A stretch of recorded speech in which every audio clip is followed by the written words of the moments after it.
Hi everyone, I'm Jacob and this is my first video for YouTube.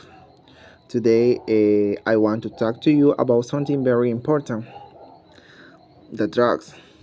The drugs will be the topic to be discussed from their advantage and disadvantage, taboos, their medical use and our point of view on the matter. In my opinion, I think it's very important about talk about that eh, because although it often seems distant, but it is so closer than we think.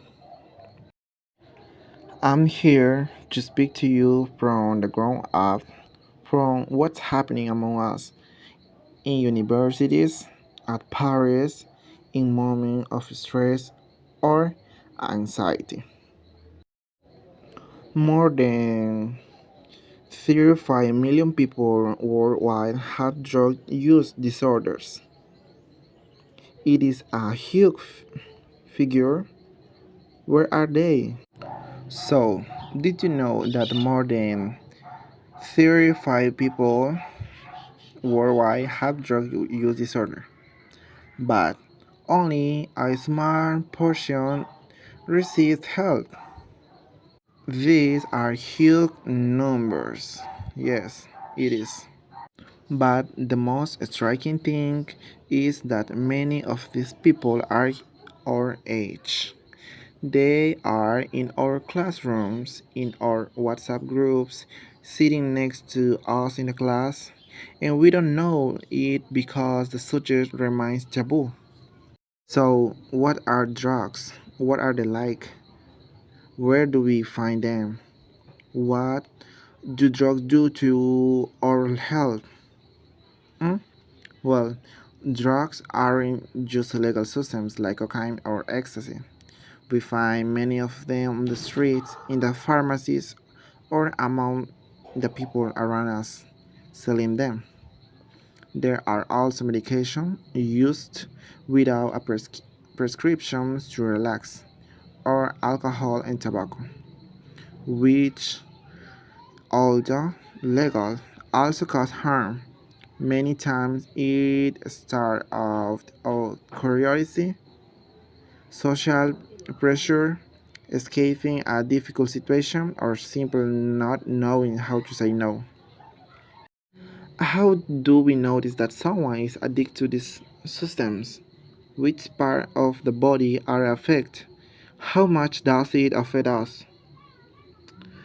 Mm, Start at something controlled. Can escalate quickly. On a physical level, drugs can seriously affect the brain, heart, memory, and mood. On an emotional level, they can increase anxiety, depression, and insomnia. And on a social level, they can distance us from our relationship, break family ties, and damage friendship. Even financially, they can ruin your future we're building now. How to prevent this? Look up information. Take care of yourself. Play sport. The key is prevention in taking about the topic without fear, in informing ourselves, in taking care of each other, in not romanticizing consumptions or normalizing it as a part of being young. There are many ways to channel that we feel: sport, art, therapy, feel real friends. And if you don't know someone who is going through this, don't judge them. Be there for them. Listen. Sometimes an honest conversation can make all the difference. I'm finished, but the phrase of the day is you are never alone. If you are in that situation, if you want to know that you are not alone, there is help. There are centers, there are groups, there are people who want to see you well. Looking for support is not a sign of weakness, it is an act of courage. So today I propose something simple but powerful. Let's be a network that cares, that informs, that listens, because every step we take to support, prevent, or accompany is a step toward a healthier, more conscious, and free life.